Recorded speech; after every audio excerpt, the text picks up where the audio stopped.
हमारी नायब सैनिकों की सरकार है, ये भी जनभावनाओं के अनुसार काम करने वाली सरकार है। सतीश जी ने जनभावनाओं को सामने रखा और सरकार ने उस मांग को मान लिया है, रेफर कर दिया है। तो टाइम थोड़ा कोई बहुत दिन से भूख हड़ताल करके हड़ताल पे थे, तो आज मैं इनसे निवेदन करने आया हूँ। इस मांग के लिए आपने संघर्ष किया, भूख हड़ताल की, उसको समाप्त कीजिए। सरकार ने आपकी मांग को मान लिया है और बी की को रेफर कर दिया। मंत्री जी क्या मंत्री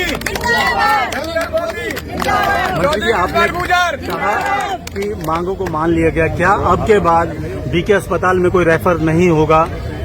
देखिए, जब रेफर की मांग की रेफर नहीं होगा, एक कोई ऐसी बीमारी आ जाए जिसका इलाज संभव ना हो, ऐसी कोई गंभीर बीमारी, और मरीज की जान बचानी बहुत जरूरी है।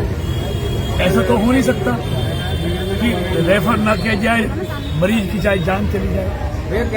सरकार के लिए, नायब सैनिक के लिए, मोदी जी के लिए, हम सब के लिए सतीश जी मंत्री जी सबसे कीमती है मरीज की जान।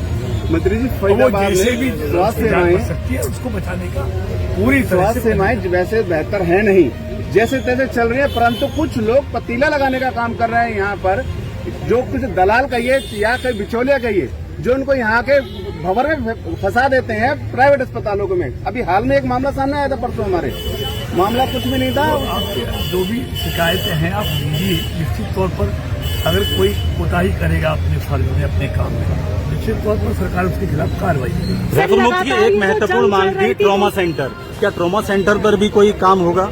निश्चित तौर पर मांग भी, उस पर भी विचार चल रहा है। निश्चित तौर पे फरीदाबाद को ट्रॉमा सेंटर की जरूरत है जी, तो उसको हम लगातार उसकी मांग को उठा रहे हैं और हमें उम्मीद है कि वो भी कब तक हो पाया कुछ ऐसा? सर, क्या कुछ टाइम पीरियड रहने वाला होगा ट्रॉमा सेंटर का? क्योंकि काफी जो है ज्ञापन भी कई जगह पर दे चुके हैं सतीश चौबे, लगातार चाहे धूप है चाहे बारिश है, इसी जगह बैठे रहे। बीके को अभी 200 बेड का हॉस्पिटल और मंजूर हुआ है, जी, मालूम है ना आपको?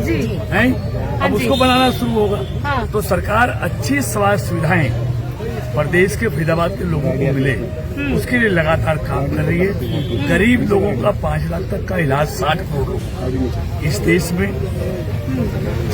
मुफ्त में हो रहा है जी। इस देश में लोगों को दवाइयां आज बहुत सस्ती दर पे जनौषधि केंद्रों पे मिल रही है। तो आप घुटने का ऑपरेशन हो, हार्ट का स्टेंट का ऑपरेशन हो, वो सब सस्ते किए।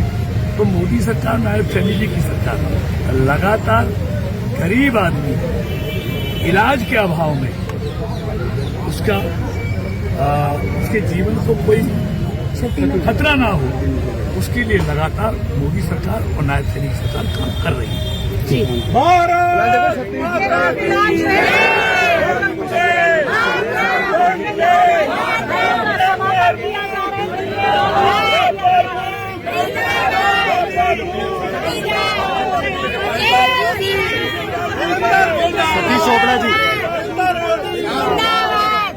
सतीश चोपड़ा जी, आज 293 दिन हो गए, मंत्री जी आज आ ही गए हैं, जूस भी पिला दिया है, क्या कहेंगे?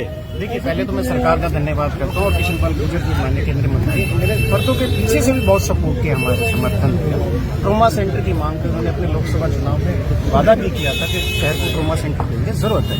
हमारे विधायक जी ने भी सदन के अंदर 2 बार उठाया, मुख्यमंत्री जी आए तब भी अपनी बात रखी, मेयर साहब ने भी रखी, डिप्टी स्पीकर हरियाणा के डॉक्टर किशन मिड्डा जी ने भी रखी, और सरकार ने 70% हमारी मांगों के ऊपर काम शुरू भी किया। हमारी सबसे पहले बात ये थी, माननीय केंद्रीय मंत्री, जब हमें पहले ऑफर आया था कि आपकी सारी मांगें जो है सरकार स्वीकार कर रही है, हमने एक ही बात कही कि जिस दिन आप लीव रखेंगे उस दिन हम धरना समाप्त करेंगे, और वो दिन आज आ गया है। नींव पीछे आप देखते काम शुरू हो चुका है जी। 200 बेड का मातृ शिशु का हो गया, नई इमरजेंसी बनने का वर्कलोड हो गया, जो आपकी मोर्चरी थी उसका रेनोवेशन का काम शुरू हो गया, छायसा मेडिकल कॉलेज में 50 बेड का सीसीयू का काम शुरू हो गया, और जो आपका बल्लभगढ़ में एम्स की जो रेफरल हुई है उसमें 50 बेड के वार्ड की व्यवस्था शुरू हो गई है, उसकी काम शुरू हो गया। 4 CHC नई उसको अपग्रेड किया जा रहा है, 10 बेड का ट्रोमा केयर यहाँ सैंक्शन हुआ है। उसके बाद हमने एक मांग रखी थी कि 10 बेड के ट्रोमा केयर से 26 लाख की आबादी को हम कवर नहीं कर पाएंगे, तो उसके बाद मंत्री जी ने भी जो हमने अनुरोध किया कि छायसा मेडिकल कॉलेज हमारे पास 460 बेड का अस्पताल है, 50 वेंटिलेटर है, 360 बेड पे ऑक्सीजन है, तो वहाँ हम ट्रॉमा फैसिलिटी दे सकते हैं। उसमें जो सरकार की एक पॉलिसी है दूरी की, वो भी उसके आड़े नहीं आती, क्योंकि 58 किलोमीटर की दूरी पे पड़ता है। तो मंत्री जी ने पिछली बैठक में भी बोला था कि आटोमा फैसिलिटी डेवलप की जाए धीरे धीरे। देखिए, जादू की छड़ी नहीं है, ये हम भी जानते हैं, समय लगता है हर चीज के अंदर। हम पहली जो समाधान की एक सीढ़ी होती है, समस्या को स्वीकार करना, उसको समझना, उससे हम इसको समझे भी हैं, उस पर काम भी शुरू हुआ। इसके लिए हम सरकार का, नायब सिंह सैनी जी का, स्वास्थ्य मंत्री